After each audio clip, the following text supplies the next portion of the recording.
Strapping, feel the hum in your hands. This is 4D. Heat on my palms, grip locked, heart racing. Shoes hit the pedal, whole room shaking. Jersey on my back, hat pulled low and blazing. Every turn I take, got the ghosts I'm chasing. 4D in my veins, feel that fire when I play, when I move, when I break, when I bang through the lane. 4D on my skin, when I lose, when I win, I'm alive in the light of the game I'm in. 4D, 4D, 4D. It's different. Yeah, that's winning.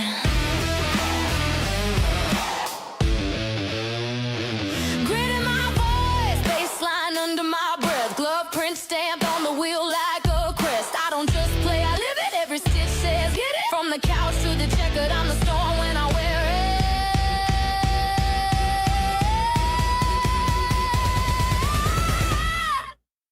it. 4D in my veins.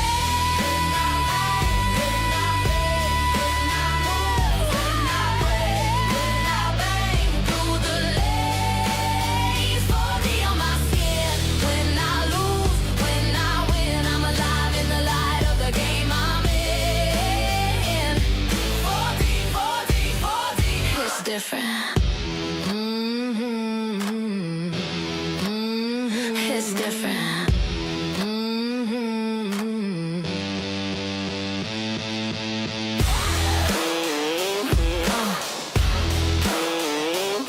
Yeah.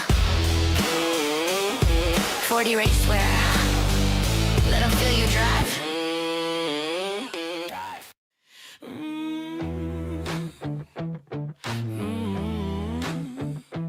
Strapping, feel the hum in your hands. This is 4D. Heat on my palms, grip locked, heart racing. Shoes hit the pedal, whole room shaking. Jersey on my back, hat pulled low and blazing. Every turn I take, got the ghosts I'm chasing. Hello everyone and welcome to the P1 Broadcasting Network. It's Murph. It's Andrew Wood. It's the late night on Thursday night, and you know what that means. 125 laps from the Kansas Speedway Area 51 action, and we've got a dandy for you. 20 IndyCars signed in for this one.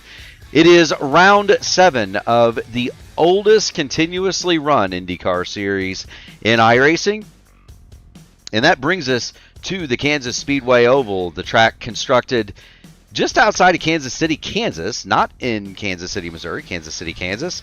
It is home to more than just a racetrack.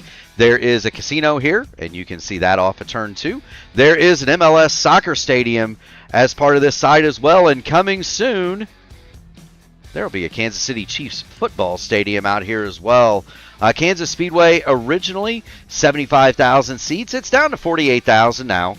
They've removed quite a few. The track has not changed from its original 1.5 mile configuration. It has also not been repaved, and what that means is that the surface is bumpy. It wears out the tires as a result of the harsh Midwestern winters that it sees, and you're going to see 1.5 mile oval racing quite a bit unlike you are used to seeing. This can be packy, but it's also going to wear the tires. The IndyCars have been coming here since their inception, since the track's inception. It was opened in 2001. The IndyCars have been coming here since it opened. The original race, known as the Hollywood Casino 400, later on known as the Roadrunner Turbo Indy 300. The track record here, Thomas Scheckter, 24.8742 seconds. That was set back in the 2002 Ameristar Casino Indy 200. We've got qualifying underway, and we're going to jump on board Craig Forsyth as we bring in Andrew Wood. Andrew, you out there? You hear me? I hear you, Murph. So we're gonna have a look at Craig here. just from the top of his roll bar. He's doing the thing, right? He's going real slow on lap 1, just bringing it up to speed, coming down to get lap 2 to start his lap here. You know, one of those things that you have to worry about in the qualifying on a sunsetting track that we see here in Kansas is that some drivers may opt to actually wait until the end of the qualifying session to put the laps in, because as the sun sets, the track starts to cool, and you'll feel like you may get an extra couple of tenths, a couple hundredths, couple tenths of your lap time there. So it's interesting to see that some of these drivers are electing to go out a little bit on the earlier side. We have 25 seconds as we sit right now left to qualifying. So yeah, there's a few drivers that are going out there a little bit later. And as the sun sets, the track cools, and you could just get that extra little bit of lap time. But all that matters is that when the race starts, the track will continue to get cooler and cooler from there, and that's when we'll see the faster lap times. So I do find it interesting to see the different tactics that these drivers take on during the race. It is indeed. There you see that weather. 86 degrees in the air, 88 degrees on the track. The sun is going down, and it is going to continue to cool off, and we are in for an dandy of a race. We also have a grid on the pole with a lap of 219.4358 miles an hour. It is Kyle Klindworth, and there he is. On the outside of the front row, Shane Coker, 218.920. What a qualifying run for Shane Coker. Matt Wagner will start third. Craig Forsyth will be to his outside in the fourth spot. Nicholas Stockner is going to go from fifth. Chris Stouffer will start next to him in sixth. It's going to be Sam Cosner and Gary Lovern, a pair of Votive Racing League machines, 7th and 8th. Jeff Hysong and Ryan Kelly, they're going to go from 9th and 10th. In 11th, Larry Yingling. Wayne Campbell is going to start 12th. A.J. Hobson, 13th. Hobson is the only dual winner thus far in Area 51, Andrew, and so we look to see how A.J. Hobson's going to fare tonight. He's in the 904. Eric Peterson, the Dark Horse King, he'll go alongside in 14th. That fills out row 7. Row number 8, Bill Burrell, Brian Greenlee. Row number 9, Mason Mitchum, Joseph Morales. From Mitchum on back, no qualifying speed. Charles T, Kurt Rose, 19th and 20th, and James Molyneux will be shotgun on the field, Andrew. 21st and final starter here at Kansas. You know, we were watching Nashville last week, and I noticed that was another race that Ryan Kelly was one of our top qualifiers. We're seeing Ryan Kelly sitting in 10th spot right now, and I'm curious to see how he manages this race, because he is one to usually hang back and save the tire life and then suddenly pounce later on in the stint. Now we're all of a sudden mid-pack, and we don't usually see Ryan Kelly mid-pack. He usually qualifies up front, so this is definitely a mixed-up grid from what we see, and I'm interested to see which drivers want to make their way to the front and capitalize on their good qualifying sessions, and which drivers just kind of want to hang back and save a little bit of the fuel. We're going to be watching Chris Stouffer for sure. He's our 1.5 mile oval kind of guy where he rides the wall and doesn't really save the fuel in the tires so much, and he picks up a lot of spots that way. So that's a very, very exciting storyline that we're going to see tonight. Shane Coker up front as well. He is definitely someone who doesn't qualify so well and makes up the spots in the race, and we're going to be really, really interested to see what Shane Coker does during this race. So a lot of different mixed up grid situations from what we're seeing here normally in Area 51. So I'm excited to see where we go from here. The sun's going to set soon, and we're going to have a darker track as the race goes on. We are indeed. One of the things I'm going to be keeping tabs on, Area 51 does run to a 75% fuel tank, Andrew, as you know, and that can produce some interesting strategy. Normally, you'd get about 50 to 55 laps on a tank full here. Not so in Area 51. The lighter tank, they're going to have to stretch to make this in 2 stops if it stays green. And so that's going to be something to watch for all of these drivers. Klindworth has the field under his command. Coker to his outside. Wagner and Forsyth in row number 2. They're going to come out of turns 3 and 4 way behind the pace car, as has become the custom here in Area 51. Kyle Clinworth leads him off at turn number 4. Barney's got the green flag in hand. Green flag, green flag. And away we go. That sun glare. You can see that sun glare coming off turn 4. It's a really interesting way to start the race. And so I think that the cars are going much single file through turn 1 and 2. Everyone had a really clean start, which is always nice to see. Some of the cars that didn't have the best start towards the back of the field, they will work their way up towards the pack for sure. So this is going to be one of those situations where once the cars get very, very close, the outside line might work a little bit better. So if you don't get to the outside line, you may suffer a little bit as the race goes on. As we see, we're throw a blanket under the top 12 right now, Murph.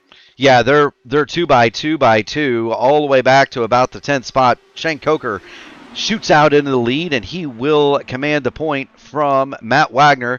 Nicholas Stockner gets through. Clinworth on the high side appears to maybe have already backed it down to save the tires, save the fuel. Paula Scory, that's Clindy's mom checking in. It appears to be 2 schools of thought already. Clinworth falling toward the back. He's going to save his stuff. Coker, Stockner, Wagner, they're not saving anything. Those guys are going for it up front, going hard, Andrew. Yeah, I'm actually kind of watching the back of these cars as they enter turn 34. That sun is definitely having a play here. It's hope you enter the corner just fine enough for that you can keep that line all the way around the corner, and it actually gets to a point where you can see briefly as you enter turn 3. That's only going to be temporary as the sun sets behind the stands there. But, yeah, it looks like everyone right now is opting for the bottom line, which is very interesting because all the dirty air is down there. So I think that's actually working for now, but eventually cars are going to migrate up a little bit higher.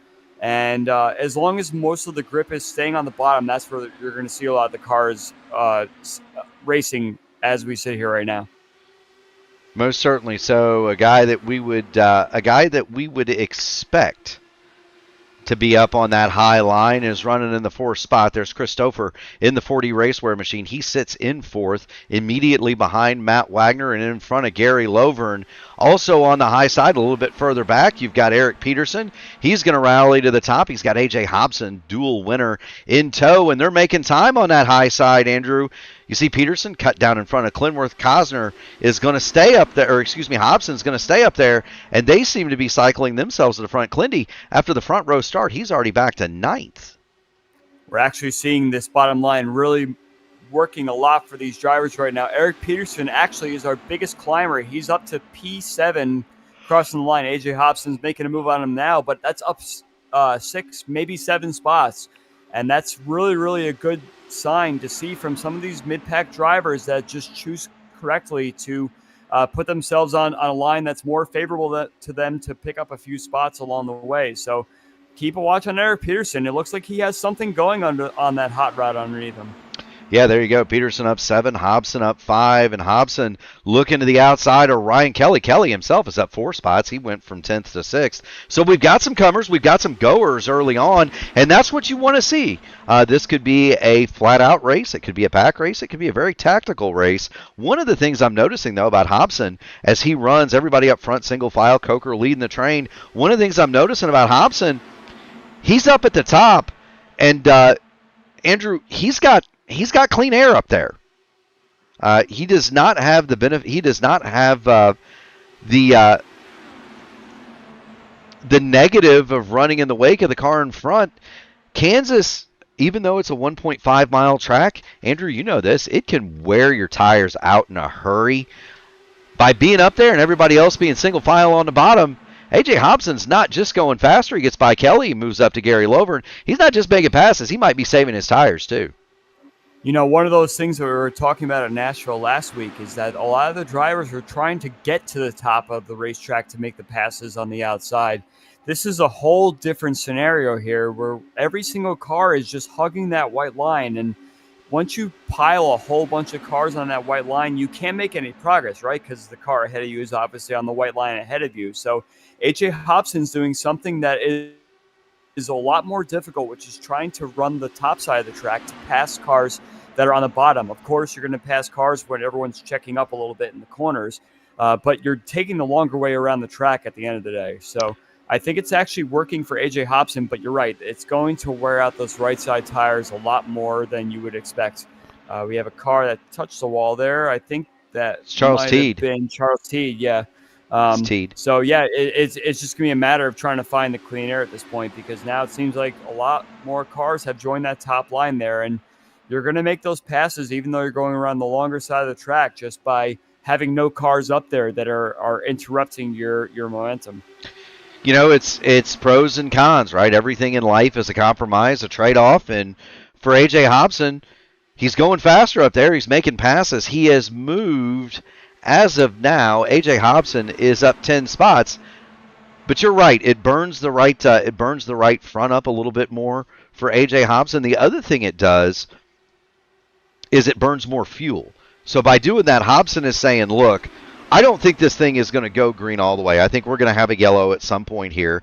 And when we get that yellow, everybody's going to pit, of course, and the fuel strategies will reset. I've gained a whole bunch of track position. Now you see Hobson file down to the bottom. Up to the top side goes Ryan Kelly. He drives it around Matt Wagner. Shane Coker continues to lead out front from Nicholas Stockner. And that's not the first time we've seen Coker lead in Area 51, Andrew. But it's darn good to see. Shane Coker's really been working on his racecraft a lot. He's been taking a lot of coaching from a lot of different members of the community, and it's good to see him out front in one of these, Andrew. Yeah, so that's great to see Shane Coker out front. So the high line is definitely the way to go. We were talking about Eric Peterson before. Now the biggest climber of the race is James Molyneux. He's up 14 spots, starting in P20. He's up to P6 right now. So I think he managed to just watch what AJ Hobson and Charles Teed and some of the other drivers were doing and saying, hey, I can pass cars if I go on the high side also. So here is James Molyneux. He had a little bit of a rough start to the season, a couple of incidents that were a little questionable, and he's apologized to all those drivers that were affected and everything like that. But he's showing that he really has what it takes up here. He's holding his line on the top side, making some progress, and if the clean air is there, why not go for it? So, I think that a lot of these drivers on the inside line are doing a fuel save right now. Obviously, the checking up is allowing the drivers to lift a little bit more into the entry and the mid part of the corner. Lord knows what we'll see in about 10, 15 laps here, but this is a really good start for these drivers on the inside to perhaps make this a two-stop. It is, and, you know, to be fair, I can tell you who's not saving fuel. Shane Coker, Nicholas Stockner, Jeff Heisong. They are out front. They are driving away. A.J. Hobson not saving any fuel either. He's driving to the high side of Matt Wagner. He will make that pass. Not quite able to make it stick, but he was almost clear. He should be able to get that job done coming off of turn number 2.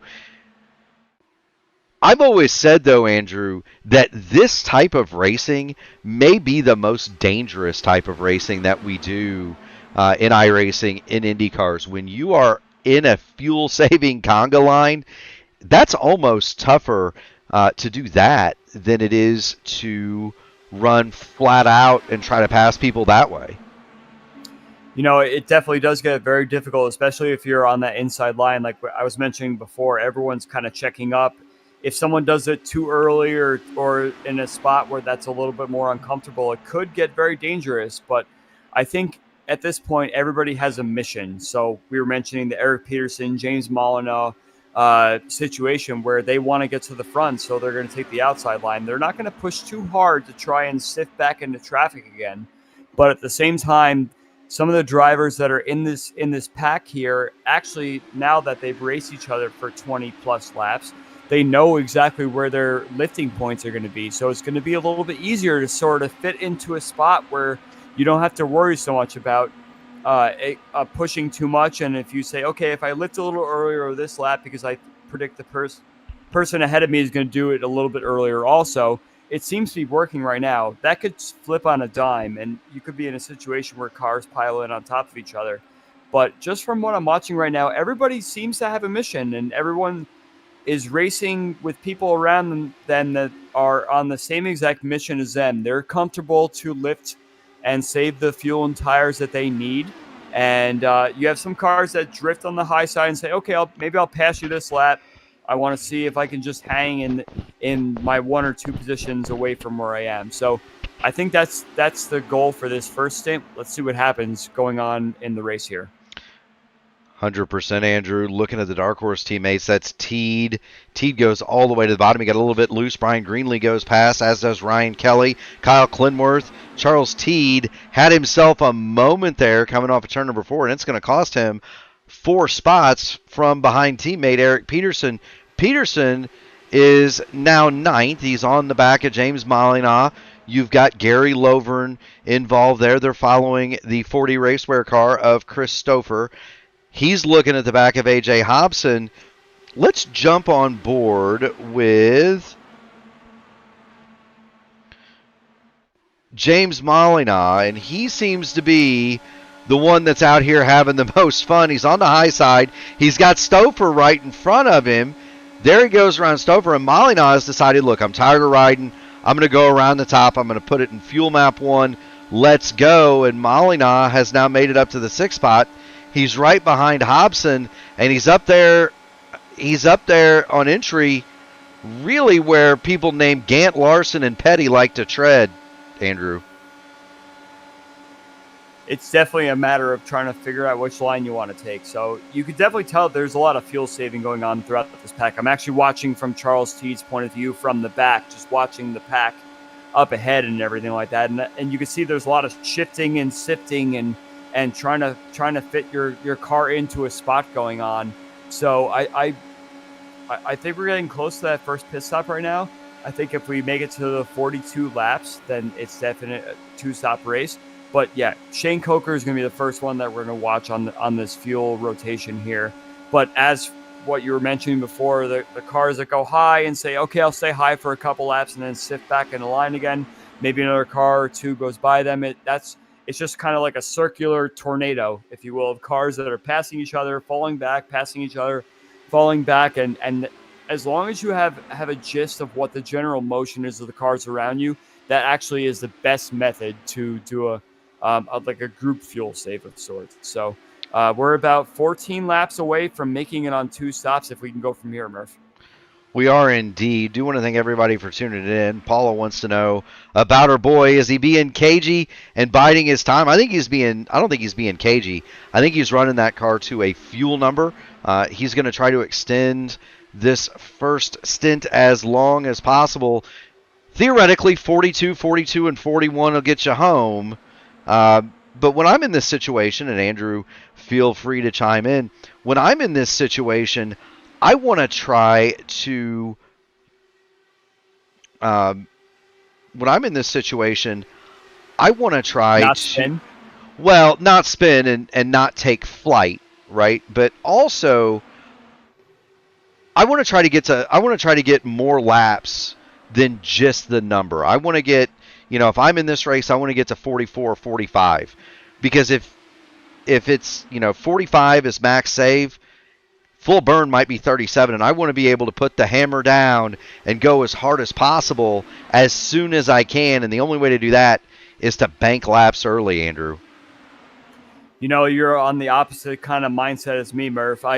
If it were me, I just don't want to lose too many spots. So if I want to fuel save and I start losing 5-6 spots, just staying low or staying high or not doing something right, I feel like I panic a little bit and need to get those spots back immediately. So it's definitely, as you say, you have your strategy. As for me, I'm like, okay, well, I dropped from 4th to 12th. That's a problem. I got to get those spots back as soon as I can, and then I burn a little too much fuel. So it's definitely a matter of just sitting in the pack and being safe, first of all. But you also want to do what feels most comfortable for you. If you feel like you're a Shane Coker and can only run out front and don't want to be in the pack and put your other priorities at risk, that's what you go for. So Shane Coker is coming in right now. Yeah, already one question answered. Shane Coker is going to hit pit lane. 33 laps was all that the full juice fuel would do for Shane Coker, and that's an extra pit stop for him. He's committed now to running a 3-stop race. Everybody else trying to get as much out of the Shell fuel as they can, and it's making for some interesting racing around the course. Nicholas Stockner has now assumed the lead. Matt Wagner is second, and he's got a challenge from Jeff Hysong to his high side. Now, there's two guys that have raced together a lot, Andrew. Yeah, and this is the part of the race that could get dicey because everyone, as you see, the top 15 are all within 2 seconds of each other. So Shane Coker is the first one to bite. But when we get to lap, let's say 38, 39, there's going to be several cars pitting, and everybody's going to be braking at different points. So there's a difference between racing in the pack and also trying to brake for the pits and not miss the pits, and also not hit the cars ahead of you that are trying to pit at the same time. So it could get very, very dicey in about 5 laps here. And Shane Coker is not one to hope for any of that at all because he's pit early and has now fallen a lap down. So if there's any caution at all, that's pretty much him starting at the back of the pack if he gets a wave around. It is indeed. And Coker, what he wants to see is he wants to see this play out, and he wants to see a caution before he has to make that extra pit stop so that he can come down pit lane theoretically as the leader. His last lap, 25.655. He's 0.4 of a second quicker than leader Nicholas Stockner that last time through. And so there is validity to that. He may be able to make up time. Now, he's not going to be able to make up a lap and a half, but if he gets the right caution at the right time, Shane Coker could be in the catbird seat. Do want to thank everybody for joining in. You're watching the Area 51 race from Kansas, round 7 of the Area 51 IndyCar Series, presented by 40 Racewear. If you haven't already done it, make sure you hit the like button on the video, ring the bell, subscribe to P1 so that you can be notified of all future iRacing action right here on the channel. James Molina has gone to the outside of Matt Wagner, and let's move James Molina up to third. He's looking for more. He wants second off of Jeff Hysong. We got some more pitters coming in now. Charles T will be pitting this lap. Yeah, he's coming in right now, and this is going to be the start, Murph. We're going to start seeing some more drivers all trying to pit together. We saw Shane Coker. It can't be more than 5 laps after that. The rest of these drivers are coming in. I think James Molina is calling his pit, so let's see if these drivers start filing their way into pit lane and if they do it safely. Yeah, there goes James Molina. He's dropped into the pit lane. We'll stay with the front of the field. Stockner, Hysong, Wagner, Hobson, Greenlee are your top 5 here at Kansas in the Area 51 IndyCar Series. And that lap 42 mark, that magical mark to make it in 2 stops, is now approaching. And let's see. Keep an eye. This is the lap. A lot of drivers are coming in. I know Stockner, Jeff Hysong, and Peterson are coming in for sure. There we go. A whole bunch of cars come to the pit lane. Stockner, Hobson, Hysong, and Peterson, as you say. Molina is leaving the pit lane. Well, he may not be leaving the pit lane. James Molina still sits on pit lane. He must have some damage. He's been in his pit box for 30 seconds. That hands the lead over to Matt Wagner. Wags is going to make it to exactly 42 laps complete. He'll start lap 43. And these are the cars you want to watch. Now, how long are they going to stay out? Wagner and Stouffer lead it, and they've got about half a second in hand over Gary Lover and Mason Mitchum. Mitchum, for what it's worth, he started shotgun on this field. Mason Mitchum, he's done that in many of the races that we've called, Andrew. He's already up to the 3rd spot as we see Gary Lovern pull in. So there's Mitchum. He'll assume the lead of that second pack with Wayne Campbell, Kyle Clinworth, Craig Forsyth, and Sam Cosner. Ryan Kelly is a part of that group. Larry Yingling is a little bit further back. This is the big lap right here, Murph. We're all pitting from the lead here, and we've made it to lap 44. This is an easy 2-stopper from here. So let's see if all these drivers make it in. Everybody does. One car goes wide. We've got some smoke and brakes. That was, I believe, I think it was Campbell. It was Wayne Campbell. He just made it in. It was Wayne Campbell, and let's show you what this looks like, fans at home. Here's Wayne Campbell trying to get to the pit lane, and really he's pacing off the car in front, but Mitchum blows the pit entry. Campbell was following him. He slams on his brakes. He gets to the inside of that commitment cone, so no penalty for Wayne Campbell.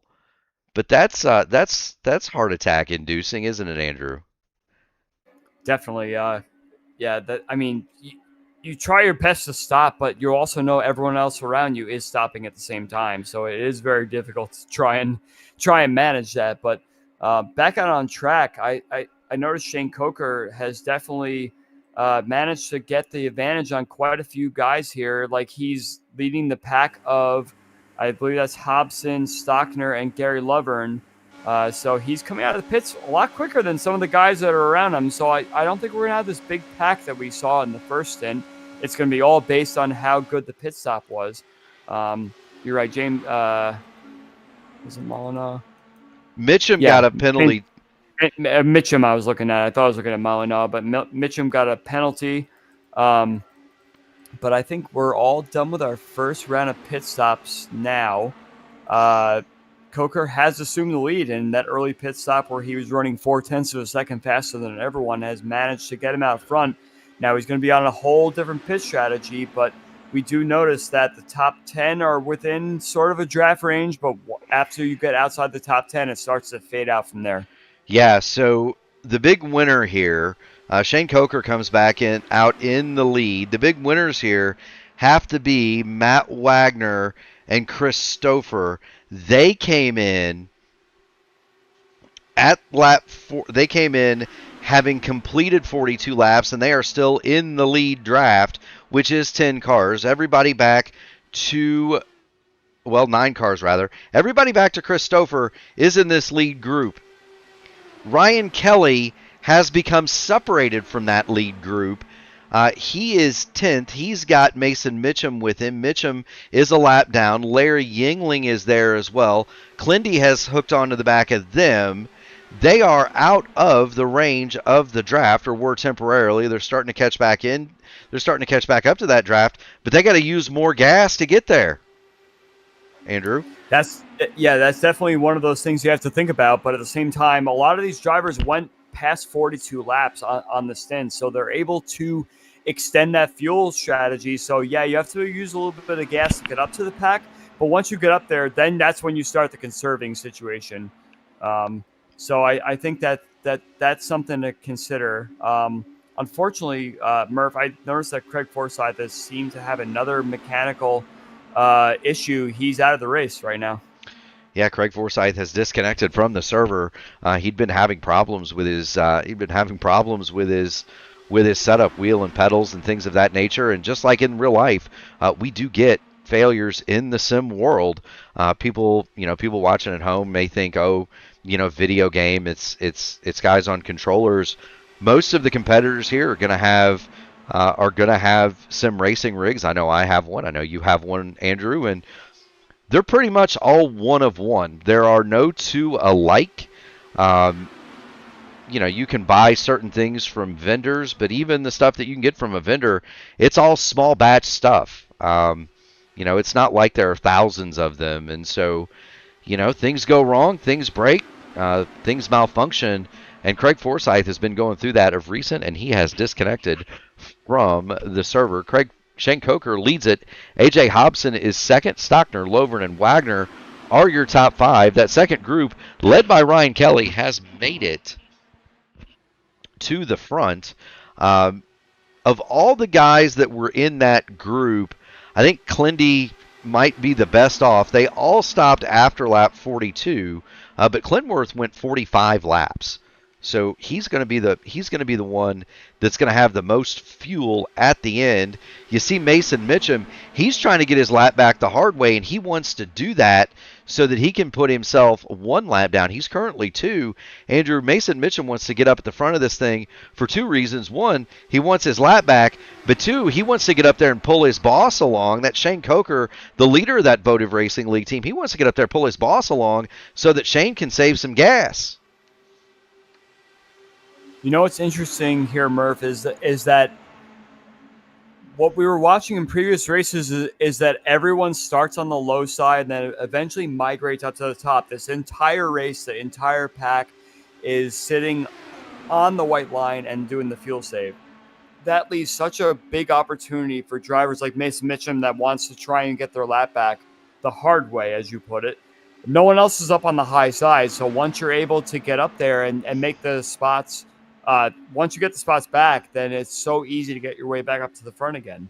So you see up front now, it looks like they're mixing it up a little bit more. They're 2x2 and doing everything like that. But at the same time, everybody is staying on the low side. That just shows that it's a cool track.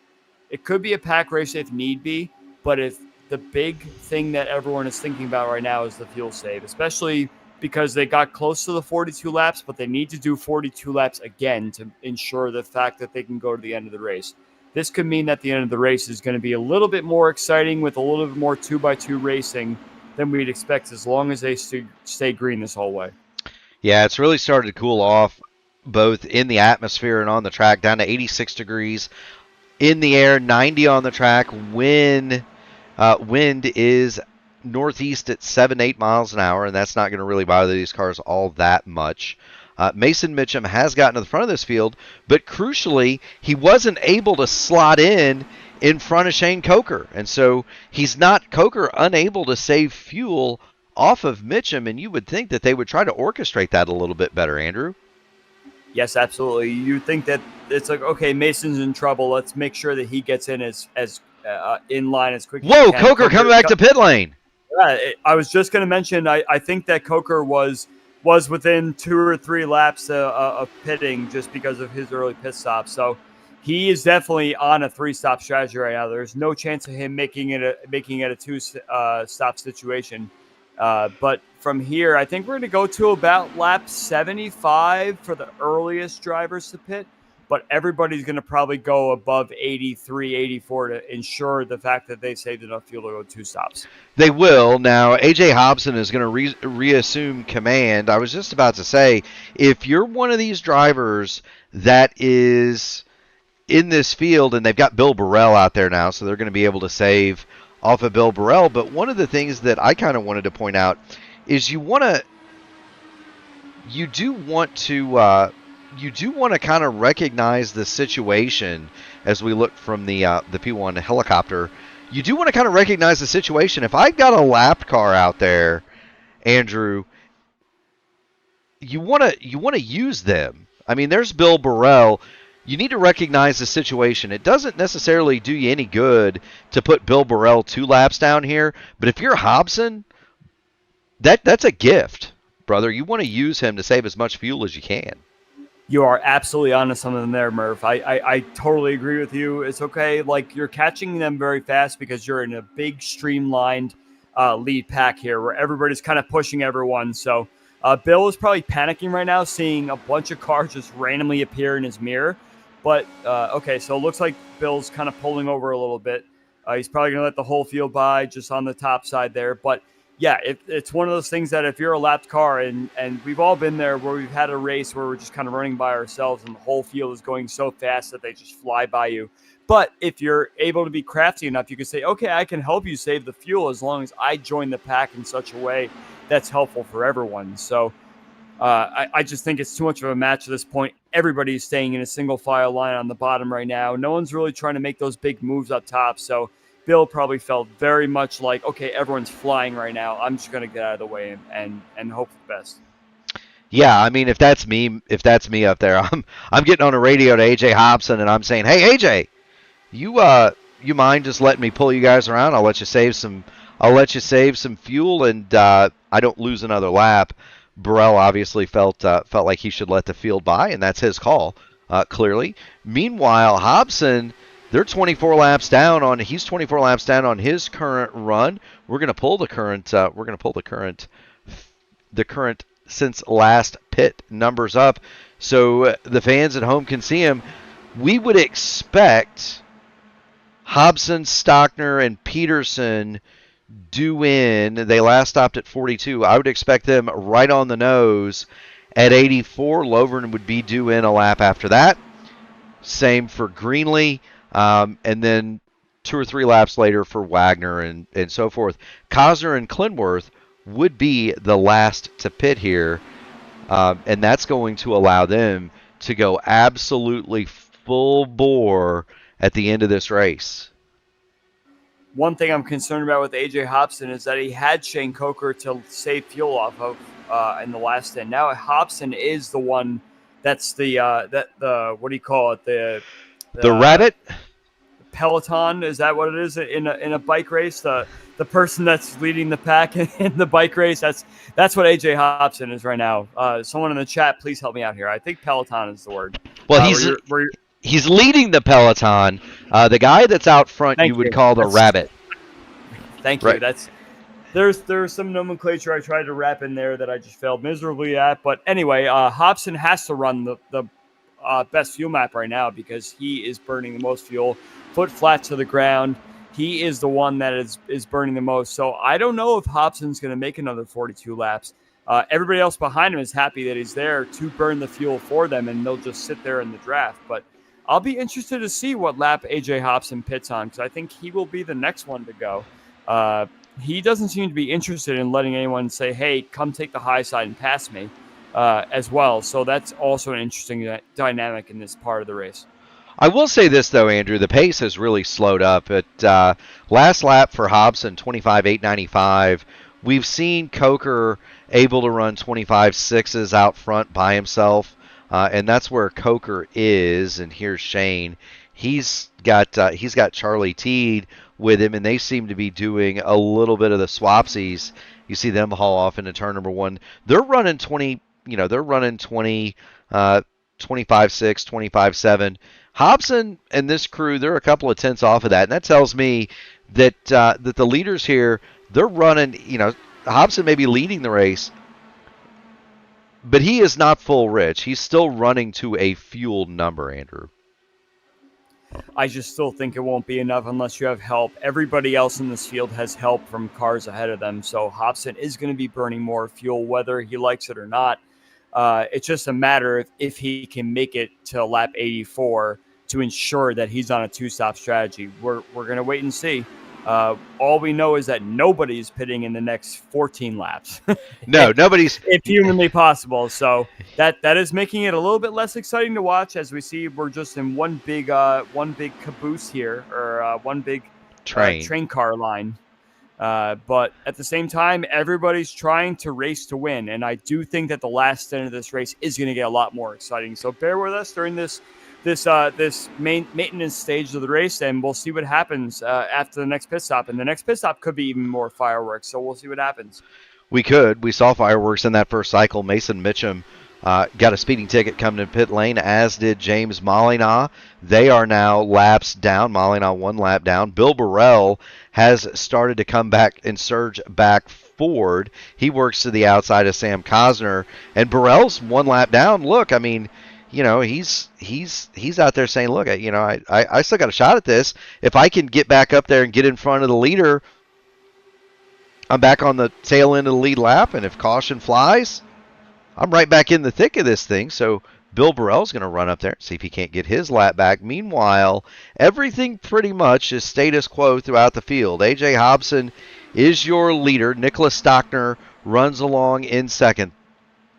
Gary Lovern is third, and what a great run for Gary. Eric Peterson is fourth, and Brian Greenlee will round out your top 5. Matty Wagner is sixth. There he is in front of Jeff Heisong in seventh. Christopher is eighth. Sam Cosner ninth, and you see Bill Burrell working his outside, and Kyle Clinworth is 10th. You've got Ryan Kelly behind Clindy in 11th. Larry Yingling is 12th. Kurt Rose 13th. There's Kurt. Joseph Morales, he's still in the lead draft, a chip in a chair, as they say. Andrew, he is 14th, 1 lap down. Shane Coker on the 3-stop strategy.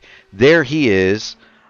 He's all by his lonesome one more time. Wayne Campbell has help in the form of James Molina. They are also a lap down.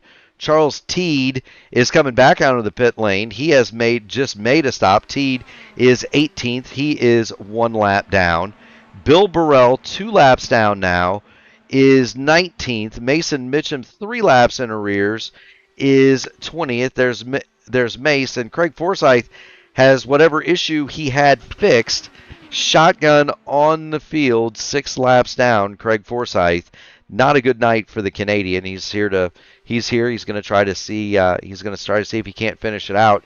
You are watching Area 51 on P1. Area 51 After Dark, if you will. A.J. Hobson, the only multi-winner of the season, is your leader, and he's got a friend in front of him. Charles Teed is there to pick up, is there to help Hobson draft, and that is a team car, Andrew. Pitting. Hobson is pitting this lap, so he will be the first one to blink.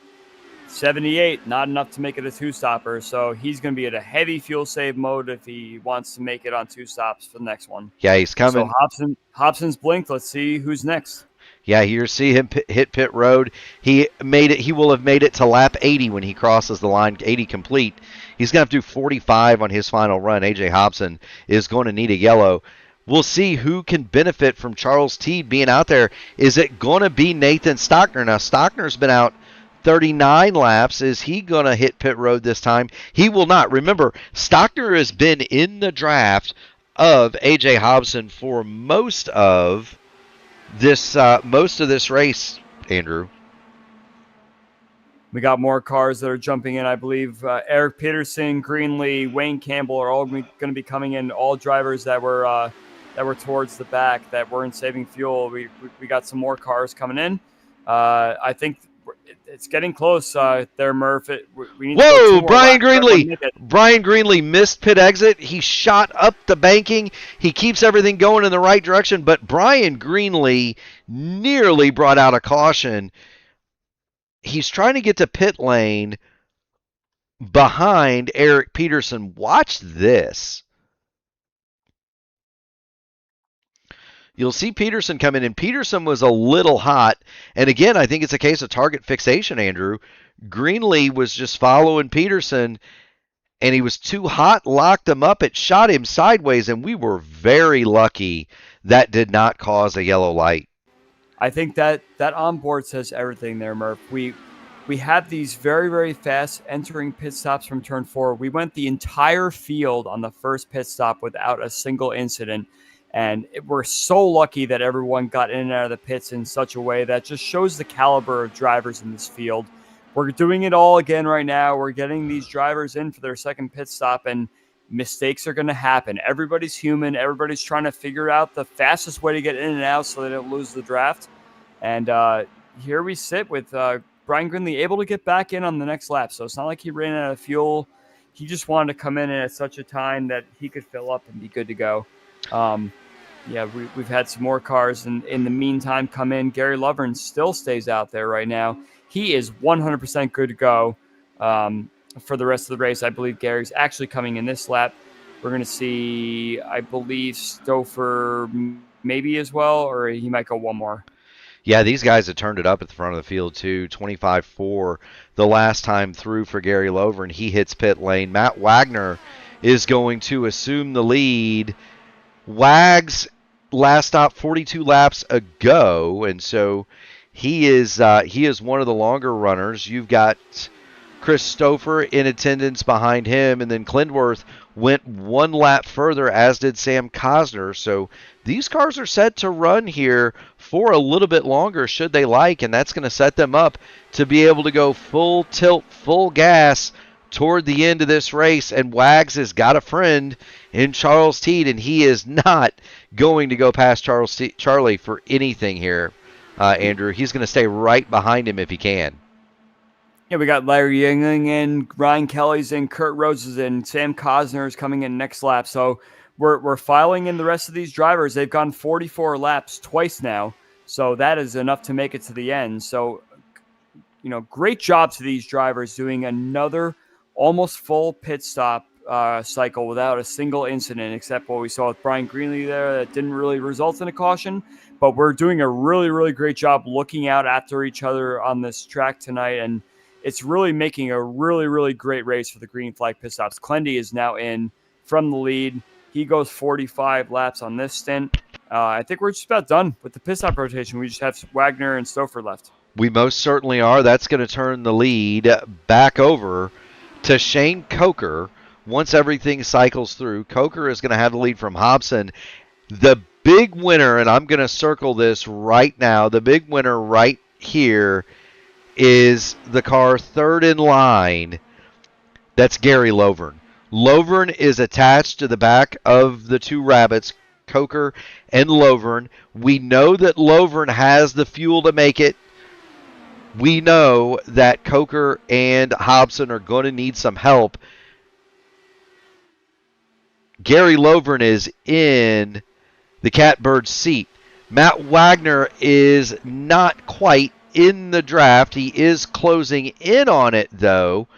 He should be good to run absolutely full tilt to the end of this race. So too Christopher, so too Kyle Clinworth. Those three cars I'm going to be keeping an eye on because they're good to go full juice, Andrew Wood. And I'm going to look for those three to set the world on fire as they have now caught this lead pack. Do you remember when I said a couple of stints ago that the last stint is going to be the one that we're going to watch very closely? We now have a situation where we have a mix of drivers that need to save a little bit, ones that don't have to save anything at all. These are going to be the drivers that are really going to go for it and pick up as many spots as they possibly can, possibly on that outside line where nobody else is running. If they can run in a richer fuel mix, they can get to the front of this field in a much quicker way than anything that we're expecting here. So you're right. We have AJ Hobson and Coker who are obviously going to have to look after their stuff here. I see a couple of cars getting a little squirrely on the front straight there, but yeah, this is the stint where we're going to see some exciting stuff. So thank you to everyone who's been patient watching, waiting for some action to happen. This is the stint where you're going to see something. Probably in the next 12 to 15 laps, it's going to get very exciting around here. You are indeed. Shane Coker was the squirrely car you saw. He dove for the pit lane, got himself a speeding ticket for his troubles, and he is currently in the penalty box. Matt Wagner works to the outside of A.J. Hobson. Hobson just trying to hold out hope that he's going to get a yellow light. Gary Lovern works to the high side. Christopher is on the bottom. Clinworth and Cosner are in 5th and 6th. All of those cars are good to go to the end, with the exception of the yellow submarine, A.J. Hobson, who is on the bottom and leading this race. Wagner and Stouffer would like to pass him. And then you've got Gary Lovern involved there, too. Lovern would love to get his maiden win here in Area 51. That's a guy that's done a lot of improving. He's here. He's ready to rumble. Gary Lovern's got fuel to go to the end, too. Contact between Stouffer and Wagner. Stouffer moves Matty Wags out of the way. He'll climb to the high side of A.J. Hobson. Wow, that was, I don't know how it didn't result in a lot more, but yeah, Hobson's just hoping for the best there, just that he obviously needs a little bit of help to make it to the end, but at this point, does he want to fall back into the pack and perhaps put himself in a riskier situation, or does he want to just run his race, maybe just get right before his pit stop when a caution would come out and everybody would come to the pits ahead of him? And it's such a risky strategy, but I can't think of anything else that Hobson will want to do right now. Does he want to stay back and save 6 laps and finish in 12th, or does he want to go for it and risk it and be somewhere where he feels a little bit more safe? But as you can see, as we look through this top 10, we are getting a little bit more exciting racing happening. So I only see it amping up from here. Yeah, we formed up again. Rows 2 by 2. Clinworth looking to make it 3 wide. He gets kind of elbowed out by Wagner. Stouffer to get the draft. Now Stouffer will go to the high side of Hobson. If you're Hobson, here's the situationship, at least as I see it, Andrew. If you're A.J. Hobson, look, you just got to turn it up and go. You're not going to make it. I don't think he can make it, even if he falls back as we go 3 wide for the lead. I don't think that Hobson can make it, even if he winds up in a situation where he goes to the back and turns it all the way down. I just don't foresee that in the cards for him. And so, look, if you're A.J. Hobson, you just got to turn the fuel knob to position 1, stand in the gas, and hope you get a yellow flag. Yeah, I think it's one of those you made your bed, you got to lie in it situations. So the best case scenario is like a lap or 2 before he is set to pit that he gets a caution where everybody's going to pit anyway. So you just got to roll the dice and hope for the best there. But yeah, he's the one being the rabbit right now out front, and everybody else is just kind of going on his terms. And I think that's kind of what AJ Hobson really likes to do at the end of the day. It is indeed, and look, he's safe up there. He knows he's racing around some old pros in Stouffer, Clinworth, Wagner, and Lovern. You got Sam Cosner up there. He's probably the unknown quantity. Kurt Rose has joined the fight. So he's a little bit of an unknown, but Hobson's been around long enough. He's been around long enough, and he's looking to see if he can't. He's looking to see if he can't hold on here and maybe get a lucky break. There is a lapped car a little bit further ahead of this group, and that's going to play into it as well. Something else to consider in these pack races, and we haven't done this really that much since the implementation, but the hybrid, it used to be you'd get on the bottom. That's James Molyneux up ahead. It used to be you could get on that white line and hold it, Andrew. The hybrid makes it so that you can jump around the outside, deploy, and you might be able to make a pass. I'm taking notes here, Murph, because I haven't tried that yet, and I'm looking to see when I might be able to utilize that in my own racing. So thank you for that little intel there. But it makes sense, right?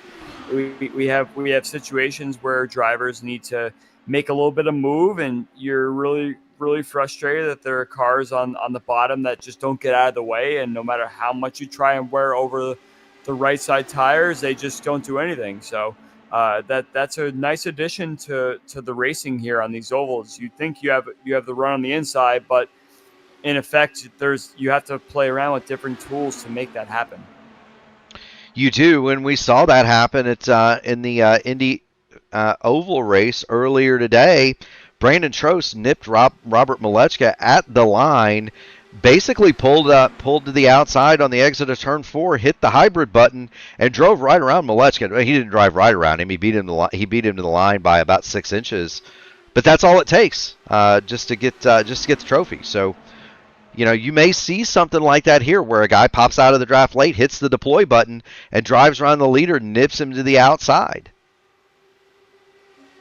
Yeah, at this point, we're about 18 laps in the end, and AJ Hobson's going to have to take his pit stop here at the end of the race. It's just a matter of when he's going to come in, and if he gets a caution timed at the right time, everybody's going to come in with him. So he's hoping that any lap now, there's some incident somewhere in the field that he's able to take advantage of. But I tell you what, Murph, we have a lot of these guys shifting around in different lanes and everything. And like I mentioned, this is the time of the race where we're going to see a lot of this action happening. But where do you place your car to really make these moves towards the end of the race? And you were talking about the hybrid and what it does to fixing out these lines. Where do you put yourself, and when do you deploy everything? Yeah, I mean, if you're Stouffer, if I'm Chris Stouffer, I'm saving it. Same for Wagner, same for Clinworth, right? I'm going to save the hybrid. And it's almost kind of like a poker game, really. You're trying to think of, when to show the ace in the hole. That's the hybrid system. If you're Clinworth, I don't know that you're gonna make the pass on the high side, even out of lane 3, even with the hybrid deployment. But maybe he's measuring kind of when he needs to deploy it, to think, okay, well, if I deploy here, I can be ahead at the line on the last lap, because there's no universe in which Chris Stouffer is going to give up lane 1, and you're not going to get Hobson out of there until he has to pit, which I would anticipate is going to happen in the next 5 to 7 laps. Whoa, we got a car hard in the wall. It's Nicholas Stockner. Hard contact. Nicholas Stockner. He is against the turn 1 fence, and we may get a caution. We will not. Stockner gets it to the apron, Andrew. Almost the caution, but it didn't happen. Oh, man, poor AJ Hobson was hoping for something there, because that would have been perfectly timed for his situation. We got a car stuck on the apron at Molyneux, I believe. Got a little swirly, put 2 wheels on the bottom of the apron there, but he picked it back up again. Yeah, it's going to be another thing I was considering when I was watching this as well, Murph. I was noticing that with AJ Hobson's pending pit stop, does everyone get out of the way and go high, or how does that play into the strategy of the deployment and everything like that? Because Hobson does seem to be falling back in the line now, so it may not be that much of a problem, but at some point you have to consider that his car on the bottom line may get in the way of other cars that are trying to take advantage. Yeah, I mean, he could have made that move intentionally. We were watching the replay of the incident between Molina and Stockner, so we didn't quite see exactly what transpired. But Hobson's got to be within 5 laps of the fuel situation and having to make a pit stop. And so he could have just said, look, I'm going to let Stouffer go so I can get into that bottom line and that way I can get to pit lane safely. You've always got to be thinking, 2-3 moves ahead, right? You can't leave that until you're out of fuel and pleading with people to let you down coming down the backstretch when you have got to make that move to pit lane. And we're getting down to 10 laps to go when we cross this time by Murph. Hobson still hasn't taken his pit stop, so will there be some voodoo magic here that he could find himself on the podium, or is he just hoping still that there's some chance for a caution? He's got to be hoping for a yellow. That's his only hope here. He's about 5 laps short of being able to make it. And Andrew, I don't even know if a caution came out even with that. If he stayed out, if he'd make it even with the yellow, he's going to have to pit and get some gas. Clinworth battling Stouffer meanwhile for the lead. Sam Cosner is up top following Clinworth. Stouffer, Hobson on the bottom. Wagner and Rose, Lovern, Highsong, and Yingling behind them. Clindy to the high side, Stouffer on the bottom. Both of those machines are good to roll to the end as Hobson is finally going to come to the pit lane. And we get to 8 laps to go here, Andrew. Yeah, I'm starting to actually notice that top line is becoming a little bit more powerful, especially at the middle to exit of the corner. We got Wagner that's really trying to plant himself right in the middle of this battle. I think Wagner's got a very strong car. If he can find his way up there, that may be the ticket there. But a couple of these cars that are sitting behind this top 3 are actually trying their best to make some crafty moves, but there's just no room for these cars to fit here. There's not. Now, Chris Stouffer got passed by Kyle Clinworth there, and I was going to say, what Stouffer needs to do here is he needs to sit in the draft, he needs to recharge the hybrid system, and he needs to start plotting his move now. Clindy would have used his battery to get to the lead, and so now it's on Stouffer, Cosner, Wagner, Lovern, and Rose. They need to get charged up and figure out how to make their way past the 37 of Kyle Clinworth. And look, again, it is easier to get by the leader with the hybrid system, especially if they are empty, right? And the way that Clindy made that move, I would surmise that he has used his electricity to make it. Now, Wagner is going to pop to the outside. He's going to try to lead the high lane. But it kind of stalls out for him, and I don't think he's willing to use up his hybrid either at this point, Andrew. I think now we're going to start playing poker and see who's going to hold him until they're going to show him, and who's going to show what and when as Peterson comes off a pit lane. He had to stop for fuel. He also caught a black flag. That'll drop Eric Peterson back to the 18th spot. I'm kind of trying to predict about what's going to happen here with 2 laps to go. If someone tries to really, really juice it up and take the lead, or wait till the last lap to do it, because who knows what Clemworth is doing with his hybrid, if he's just very, very methodically and slowly charging it up for a last blast on the last lap. If that's even a thing, I'm not really quite sure what the hybrid strategy would be here on such a flat-footed track, but we're about to find out as we come 2 laps to go. Well, you're not going to be able to charge it while you're leading. There's enough mechanical drag that it would be like throwing out a boat anchor as we come to get 2 to go. 3 miles left. Clinworth leading, and there's going to be lap traffic here. Stouffer thought about going to the inside. Jeff Highsong has pulled his machine into the pit lane. Greenlee is going to get out of the way and let the leaders fight it out as we come to get one lap to go. Stouffer is backing this up. He's going to take a huge run at Kyle Clinworth coming down to get the white flag.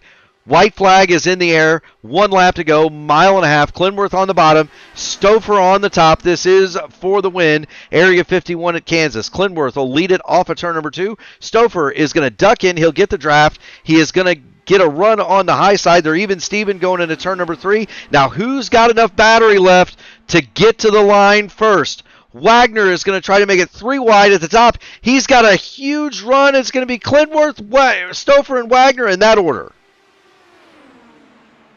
That actually was very, very strategically placed there. I didn't quite know if Clendy was going to be able to hold that bottom line there around the whole track, but Stouffer really did make a run there at the middle to exit of turn 4. So that was actually quite incredible to see how the strategies play. It's so fun to watch to see what these drivers are trying to plan here. He does indeed. Kyle Clinworth will ride the bottom to victory. He becomes the second double winner in Area 51 this season after A.J. Hobson. To go with he'll win at Kansas to go with his season opening win at Homestead. How about that? It's always good to reprove yourself again in the series, especially if it's been a while since you've had a little bit of disheartened moments there. So it's good to see the variety of winners that we have in the series for sure. It is indeed. Kyle Clinworth is going to be your winner. Chris Stouffer second. Matt Wagner rounds out the podium. Sam Cosner drive his 0-0 to 4th. Ryan Kelly, a steady run. He'll round out the top 5. Gary Lovern is 6th. Kurt Rose, Larry Yingling, Jeff Heisong, and Joseph Morales will round out the top 10. And I gotta say, kudos and my applause, Joseph Morales. Awesome to see him run in the top 10. In 11th, it's Brian Greenlee, A.J. Hobson 12th, Charles Teed 13th, Wayne Campbell 14th, Shane Coker is 15th. James Molyneux, Bill Burrell, Eric Peterson, Craig Forsyth, and Nicholas Stockner round out your top 20. Shotgun on the field. Mason Mitchum at 21st and out of the race.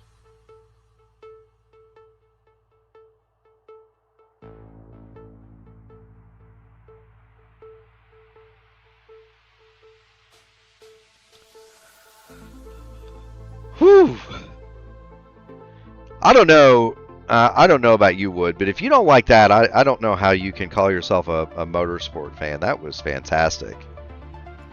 That actually might have been the first time in quite a while now that we've gone caution-free in an Area 51 race, and that is so pleasing to see for all the viewers to see what the strategies are to play out, but also gives the drivers an opportunity to flex their green flag pit stop muscle, which easily gets lost once you have all these races that have cautions where you just dip into the pits under the caution and see what happens from there. So it's actually quite exciting to see. I really loved watching how that race panned out, especially because everyone stayed very much close together and no one was really out of it. Yes, indeed. Let's see what we've got in the way of drivers here in the Discord server. We're going to see. We've got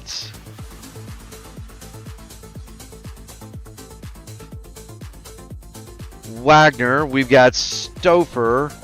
And Clindy has joined the quiet room. So we're going to have everybody available to us. We'll start with the third place runner, Matty Wagner. Matty, you've got Murph and you've got Andrew Wood in the P1 broadcasting booth. You got a copy? Copy. All right. Well, I tell you what, you made the run to the outside there to come to the line. Had you been saving the battery in order to make that move? That, and I've been trying to cool my tires off, trying to make a run. Because me running the high side that last stint really burned up the tires, and I really kind of as you would say, I kind of regret it running up there. Uh, I had to save maybe about probably about 4 laps, and that was pretty much it. And I was good to the end. I can go full burn for the rest of the run. It was pretty fun out there. It was Yeah, indeed. Matt. I was going to ask Matt. Let's talk about what the bottom lane seemed to be the way to go for much of the race. Everyone was kind of hugging the bottom lane and doing that, which is very not traditional for what we see in these pack races. Right. Sorry, not for pack races, for these Kansas. 1.5 mile ovals. Everyone seems to start on the bottom and migrate to the top. So, how much fuel were you able to save on that bottom line? And did you ever think that just migrating to the top, you could just pass the whole field just because everyone was checking up down there? Oh yeah, absolutely. You can pretty much pass the whole field using the top line, but I was able to go. Let's see. I was a little bit short. I went 45 laps, but I was kind of sputtering about halfway down the pit lane, and oof, I think that cost me a little bit of time there. So I'd say about 45. I didn't notice if anybody went 46 or anything. I think 45 was the most. I am unsure, but running the bottom line, I really think puts a lot of stress on the tires back down there. I had to kick off the weight checker because that's really gonna burn up that right rear, and I really didn't want to do that. Fuel saving, I hate fuel saving races. Just to be honest with you, I hate it so much. I wish we could just go full burn, mash it out, uh, turn up the temperature a little bit, and just go at it. But it was a cool track, and that's what you get in these 1.5 mile tracks. You get back racing. Well, you excelled at it as always. You bring home a podium finish. Maddie, thank you so much for joining us in the booth. As always, friends, family, sponsors, shout outs. The mic is yours. Shout out to the folks over at Area 51 for hosting this event. Thank you, Craig Forsythe. Shout out to the winners. Stouffer, that was a good. We kind of rubbed wheels a little bit. Shout out to him, and shout out to Clendy for the win. Let's see. Dope Soaps, Horizon Racing League, and I think that's about it. There you go. Yeah, take care. Oh yeah, 4D Racewear. Yeah, I was gonna say you gotta read the you gotta start doing it like I do it. Just look at the broadcast and read the decals off the side there. See, I really need to put something. I like a post-it note of all my sponsors and stuff that we have for our leagues and stuff. This is getting kind of weird for me getting in the broadcast booth for 3 straight weeks, and that's unheard of. And my luck here at Area 51 has been abysmal. And finally, a good keep it positive, please. Come on. Yeah, you kept positive. The other thing is, I want to hear this. The other thing is, negative for DMs. I will tell you this, Matt. The most embarrassed I've ever been in a broadcast was I was tired. I was literally reading the decals off my car, and Gary, ever the professional, said, Murph, I think you forgot one, and the one I was forgetting was P1 Broadcasting. So, well, shout out to you guys too. By the way. Yeah, you guys, that's what I pay you on Wednesday. Come on. It's true. Well, thank you so much for dropping in. Thank you so much for coming. Keep going fast and having fun, buddy. We'll see you at the next one. All right, man. See you. That is Matty Wagner. He runs in third spot rather. For the second place man, we turn our attention to the only guy that runs IndyCars that's got more gray hair than I do, Chris Stouffer. Stouffer, you've got Murph and you've got Andrew Wood in the P1 Broadcasting booth. You got a copy? Thanks, Mark. Hey, I'm always here to help, brother. I'm always here to help. So you had a fun time in the old 40 racewear car tonight. You looked really stout at the beginning, and I'm assuming that you spent, much like everybody else, the whole mid race saving fuel. Did you feel like you had enough to go race at the end, or were you still needing to save a little bit before it came time to go for the trophy. That's funny you say that. That's exactly what I was thinking about talking about while I was sitting there waiting. Yeah, I came out of the pits. I thought I was going to be good to the end, and then I was up there battling with AJ, and once I got the lead, and I was like, oh my gosh, I'm going to be short by about a lap. So I put it the fuel map 3. Clinty got around me. I was able to save enough fuel to battle with him, but wasn't able to pip him at the line. Yeah, Chris, we usually see you doing these high rim riding races here on these 1.5 mile ovals, and obviously we got a little bit of a cooler track tonight, and everyone was kind of staying low. So, what was the key tonight? Just simply looking at your fuel dash and making sure that the fuel was right, or was there any part of the race where you felt like you could really push, and did it matter if you were sitting in second or 10th or something like that? Talk about what your strategy was of where you wanted to be and how much that affected your fuel run. Well, I early on did the math and figured out, if we can go at least 42 laps, we can make it on fuel, and then end up going longer than that. So then I was doing the math in my head while we were racing there, just trying to see if there was a number that I could make at the end without saving, and I was close to that, but it was really just sitting there saving fuel. It was pretty uneventful, to tell you the truth, for 3/4 of the race. Just yeah, dial the tools in so I could sit there and follow behind somebody nice and easy, and half throttle, save the fuel that I needed, and just wait to that last stop. And then, of course, like always, just making sure when you get on pit road, you don't speed. Get off pit road clean, and we bunch back up after a pit stop, and just get right back to it. Well, get back to it. You did. You come up a couple of feet short in this one. I know you'd have liked to had a win, but it is just a couple of feet short for you there, Chris.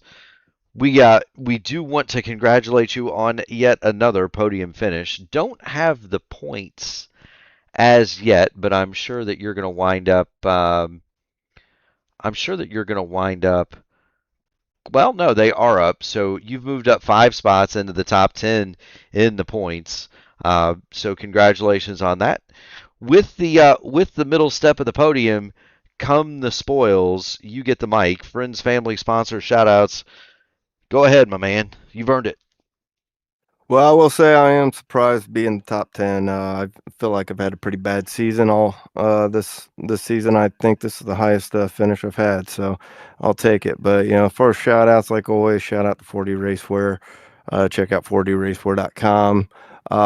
We want to say hi to Danielle, also the kids who should be in bed and asleep by now, but I'm about to go upstairs and find out. So other than that, you guys in the booth, as always, Mark, Andrew, thank you.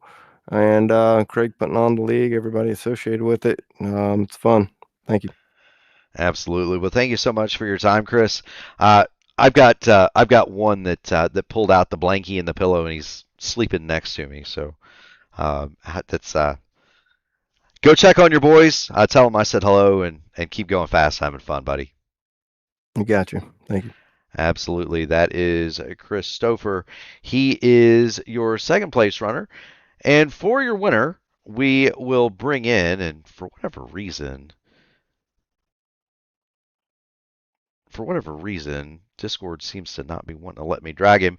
For the winner, we're going to go ahead and bring in Kyle Clinworth. He is your winner tonight. Andrew Wood, take it away.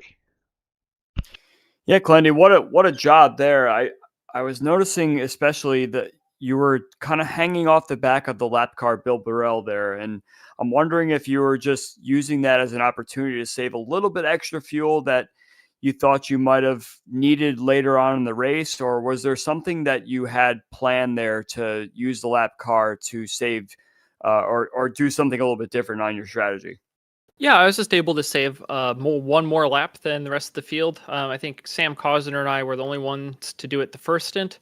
And then the second stint, the one where I was behind Bill, I was the only one to pit on my lap, which let me go to map 1 sooner and light the wick faster and get around Stouffer on the outside. I could tell he was still saving and wasn't quite ready to go. And so I just plopped it down in map 1 and went full rip and got around him. And then once you're on the bottom, you're basically impassable. So, I learned that when it goes to going all out, there are about 2 or 3 guys in the business that are best at it. So Stouffer's one of them, and he just wasn't ready to go all the way out. And another one's my buddy Rick. I know that he's really good at not saving fuel. So I know he's in the chat. So thanks for watching, Rick. I'm actually I have one more question for you there, Clendy. Was there a certain lap at the race that you felt like it was a full burn lap? Were you watching your fuel map and your fuel gauge in a specific way for the end of the race that you were able to get to the front? Or was it just a matter of, I could sit in this pack and maybe save a few more teaspoons of fuel here, a few more teaspoons of fuel there? Or was there a certain lap you're like, yeah, I'm going right from this point? Yeah, I'd kind of broken down the equation of how many gallons you needed at each lap in order to go full rip and get to the end. So every lap that AJ was on the bottom, I knew AJ wasn't going to make it. So I didn't really mind if I was behind both AJ and Chris running third, saving until I could get to that lap 1 flip the switch number. I think I maybe faked him out a couple times when we caught up to, I think it was Molyneux and somebody else who were racing up in front of us. And my grand plan was when they were running either high in the straights or on the straightaway, I would draft by both Hobson and Stouffer with those lappers draft, but they ended up collecting one another and we all had to dodge them. And I think I got to second in the chaos. And then that's when I realized Stouffer wasn't able to go flat out, and it just all the cards all the puzzle pieces got put together from there.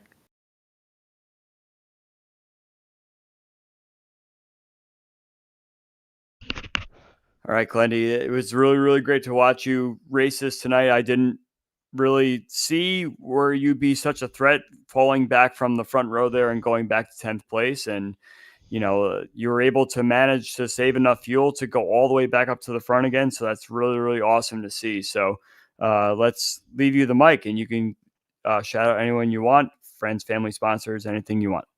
Yeah, absolutely. Thanks for all you guys do with the channel, Andrew and Mark. P1 Broadcasting's come a long way. It's good to see all the growth, all the activity in chat, all the likes on this video, and all the views we've had recently. It's all been very energizing. Hopefully you guys enjoyed my commentary in the fixed race booth earlier tonight. And if you didn't, go back and watch it. I thought I did a pretty good job. Not too bad for a guy who holds a steering wheel all the time. Obviously, thanks to Craig for putting this on, and to the other drivers who I shared the podium with. Chris, I know, is his teammate, and then Matt Wagner. And of course, Jim Herrick for sponsoring this series. 4D Racewear is really great. I love their shoes. I have a pair, I wear them, and they help me out a lot on road courses. And then, of course, my own sponsors, the Votive Racing League, all the Votive Entente drivers who I raced with tonight. So I think it was just all Votive Manufacturing. So Gary, Shane, and Sam and I all ran together tonight and worked the different strategies, right? Shane was like, I don't want to save. So I encouraged him to pit early so that maybe he could break away from the pack and stop letting all the savers just kind of latch onto his coattails. And it almost worked for him if he hadn't a sped, excuse me. But beyond that, my cousin runs Segerman Farms, Craig Segerman. My mom watches every race. She's my biggest fan. Sorry, Rick. You'll have to settle for number 2. And of course, at advanced.gg, you can go there to get all sorts of supplements for water drinks. You can get, I think, post-workout caffeine, focus, and hydration supplements. Go to advanced.gg and check out with my promo code CLENDYSENDY, and you'll get 10% off your order. I think that's basically it, Andrew. So thanks for having me. Murph, thanks for calling the race. I'll catch you guys next week or in a couple weeks next time we're here. A lot of good shout outs there, Clendy. Thank you so much for showing up tonight, and definitely want to see what you got in store for the next race. Sounds great. See you guys next time. That is Kyle Clinworth, tonight's winner. And Andrew, for a fuel-saving race, it still wasn't bad, my man. We still had a lot of action throughout the field. We still had quite a bit of strategy. We had some alternate strategy. I was kind of interested to see if the go fast would pay off for Shane Coker. It didn't in the end, but it was interesting to think about it, wasn't it? We've been dying. There's such an appetite for these green flag races, and everybody wants to see what they have on their pit stops. And it takes a lot really to stop these cars and get everything going, to make sure that they get out in and out of the box as fast as they can and rejoin in such a way that they can still contend for the race win. And Clendy did that to perfection tonight. And there were other cars that definitely had a shot there. And I think that it just shows that all these drivers look after each other, and anyone can win these races. So we saw Gary Lovern really surge there towards the end. He fell back a little bit. Unfortunate that we didn't get to speak to him tonight, but week after week, it shows that in the Area 51 series, we can have any driver surge up to the front and possibly contend for a race win. So we love to see that. We do indeed. For me, you know, I still semi-competitively run these cars, right? And so do you. To me, it's in a long green flag run race like this, you got green flag stops. That's where you really see the cream rise to the top. These cars can be, at times, I don't want to say easy, but at times, they can all keep up with each other in a pack. But when you have to get on and off a pit road, when you have to hit your marks exactly right, that's when you see the supremely talented come to the front, and that's what we saw tonight from Clinworth, Stouffer, and Wagner. I was most impressed with the effort from Sam Cosner, because that's a name that we don't see a lot in these races. Sam Cosner was able to come to the front, and he was able to stay there. He had a crack at the win at the end, and have to underline the efforts from Gary Lovern, Kurt Rose, and Joseph Morales. Those are names that you don't see every day in the top 10 in a lot of the series they run. But those guys are always here. They're always supporting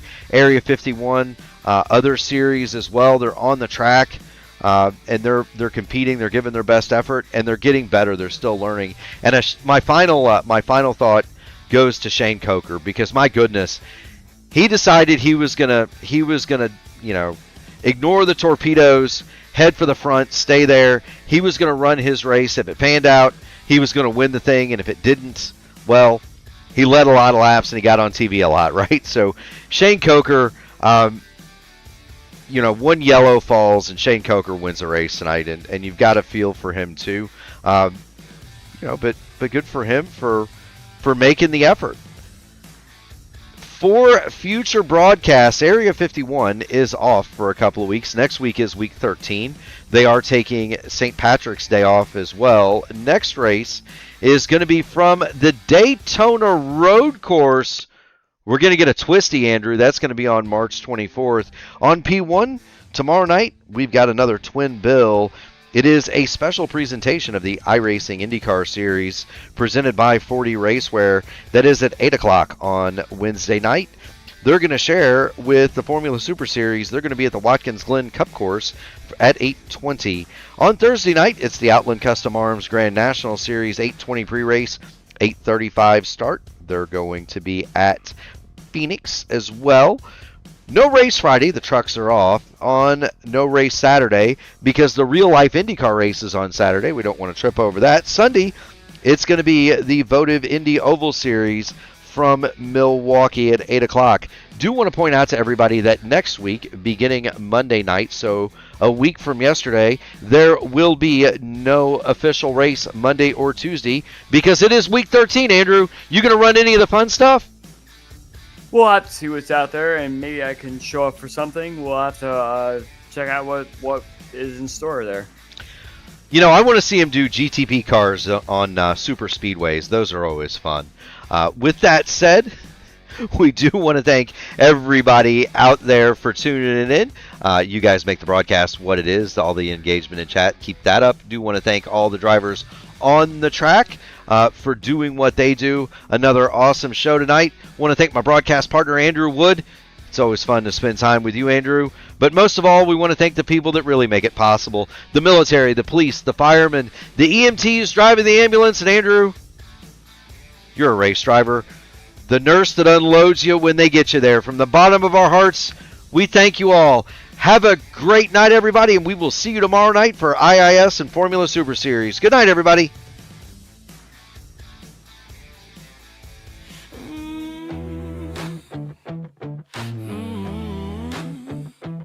Strap in, feel the hum in your hands. This is 4D. Heat on my palms, grip locked, heart racing. racing. Shoes hit the pedal, whole room shaking. Jersey on my back, hat pulled on blazing. Every turn I take, got the ghosts I'm chasing. 4D in my veins, feel that fire when I play, when I move, when I break, when I bang through the lane. 4D on my skin, when I lose, when I win, I'm alive in the light of the game I'm in. 4D, 4D, 4D, it's different. Yeah, that's winning.